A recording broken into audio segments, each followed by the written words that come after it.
हरियाणा जम्मू कश्मीर में किसका बजेगा डंका, ये आज पता चलेगा। मैं हूं आपके साथ ज्योति तनेजा भसीन। नमस्कार, मैं हूं आपके साथ रोमिता तिवारी। देखिए, आज फैसले का दिन है और ये पता चल जाएगा कि आज हरियाणा और जम्मू कश्मीर के जो विधानसभा चुनाव है वो किसके लिए अच्छे रहे, यानी कि आज किसका मंगल होने वाला है। बिल्कुल 2 घंटे से भी कम का वक्त बचा है जब ईवीएम का लॉक खुलेगा और जनता का फैसला धीरे धीरे सामने आएगा। हरियाणा और जम्मू कश्मीर दोनों राज्यों के चुनाव प्रचार में सभी दलों ने अपनी अपनी ताकत झोंकी है।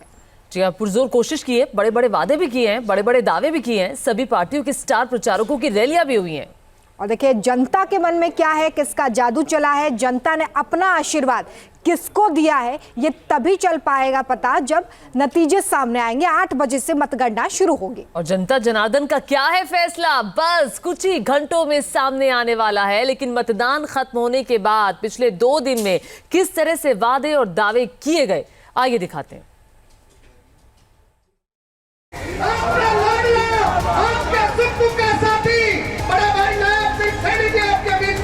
भारतीय जनता पार्टी पूर्ण बहुमत से सरकार बना रही है।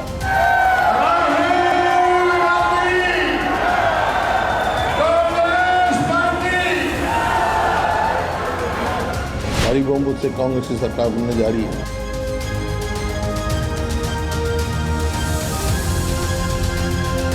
मैं हरियाणा की तकदीर और तस्वीर बदल कर रखूं।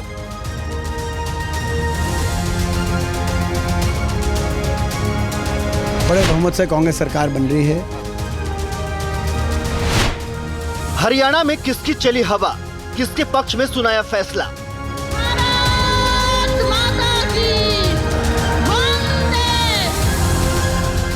बीजेपी बनाएगी हैट्रिक सरकार या कांग्रेस का सपना होगा साकार।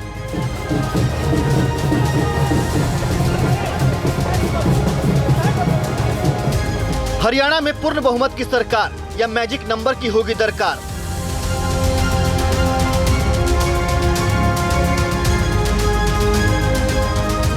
आप बनेंगे किंग मेकर या आईएनएलडी बीएसपी से बनेगी सरकार।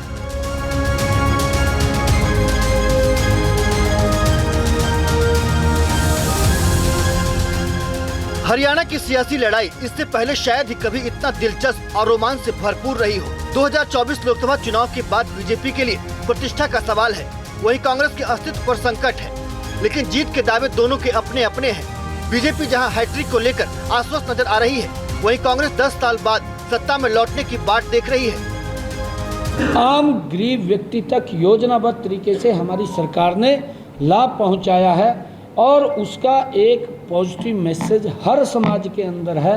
हर वर्ग के लिए काम किया है, बिना भेदभाव के हमने काम किया है और उसी के आधार के ऊपर मैं ये बात कह रहा हूँ कि 8 तारीख को भारतीय जनता पार्टी पूर्ण बहुमत की सरकार बना रही है। ये बात हमें 1 महीने से कह रहे, जब मैंने कैंपेन शुरू किया जब से कह रहे हैं कि भाई हरियाणा की 36 बिरादरी मन बना चुकी है। अब की बार हरियाणा में कांग्रेस की सरकार। हरियाणा में मुख्य मुकाबला कांग्रेस और बीजेपी में माना जा रहा है, लेकिन आम आदमी पार्टी नतीजे से पहले ही किंग मेकर होने का दावा कर रही है। लेकिन न पूर्व डिप्टी सीएम दुष्यंत चौटाला की पार्टी जेजेपी और न ही इंडियन नेशनल लोक दल और बीएसपी गठबंधन ही सरकार बनाने के दावे में किसी से पीछे नजर आ रहे हैं। हरियाणा प्रदेश की जनता जननायक जनता पार्टी और आजाद समाज पार्टी के इस गठबंधन को ताकत भी देगी और ताकत के साथ पहले से भी ज्यादा नंबर्स के साथ हरियाणा विधानसभा के अंदर हमारे साथियों को भेजने का भी काम करेगी कि हम और ज्यादा मेहनत लगन के साथ हमारे करे हुए जो वादे हैं उनको जनता के लिए समर्पित कर पाएं, प्रोग्रेसिवली हरियाणा प्रदेश को आगे ले जा पाएं और हरियाणा प्रदेश के उन्नत भविष्य के अंदर हिस्सेदारी कर पाएं। हमें पूरा भरोसा है कि पूर्ण बहुमत से यहाँ पर आईएनएलडी और बसपा यहाँ पे अपनी सरकार बनाने वाली है। 90 सदस्यीय हरियाणा विधानसभा के लिए 5 अक्टूबर को वोट डाले गए। आज नतीजे का दिन है। इस बार 67.9% मतदान हुआ है। 2019 के विधानसभा चुनाव में भी करीब इतना ही मतदान प्रतिशत रहा था। इस साल हुए लोकसभा चुनाव में 64.8% लोगों ने अपने मताधिकार का इस्तेमाल किया था। 2019 और 2024 के दोनों चुनाव में भले ही वोटिंग परसेंटेज में कमी न के बराबर हो, लेकिन इस 5 साल में मुद्दे और मसले काफी कुछ बदल चुके हैं। किसान पहलवान से लेकर जाति जनगणना तक तमाम मुद्दे ऐसे रहे जिन पर हरियाणा ने इस बार अपना फैसला सुनाया है। 2019 चुनाव में बीजेपी पूर्ण बहुमत से 6 सीट कम रह गई थी। बीजेपी को 40 सीट से संतोष करना पड़ा था, जबकि कांग्रेस ने 31 सीटें जीती थी। 10 सीटों के साथ दुष्यंत चौटाला किंग मेकर बनकर उभरे थे। 7 निर्दलीय समेत अन्य के खाते में 9 सीटें गयी थी। 2024 लोकसभा चुनाव में 2019 के मुकाबले करीब 5% वोट कम पड़े थे, लेकिन बीजेपी की सीटों की संख्या घटकर आधी हो गई है। लेकिन विधानसभा चुनाव में वोट प्रतिशत करीब एक सा है। ऐसे में क्या बीजेपी हरियाणा में सरकार की हैट्रिक बनाकर नया रिकॉर्ड बनाएगी? न्यूज नेशन अब व्हाट्सएप पर खबरों के ताजा अपडेट के लिए न्यूज नेशन के इस QR कोड को स्कैन करें।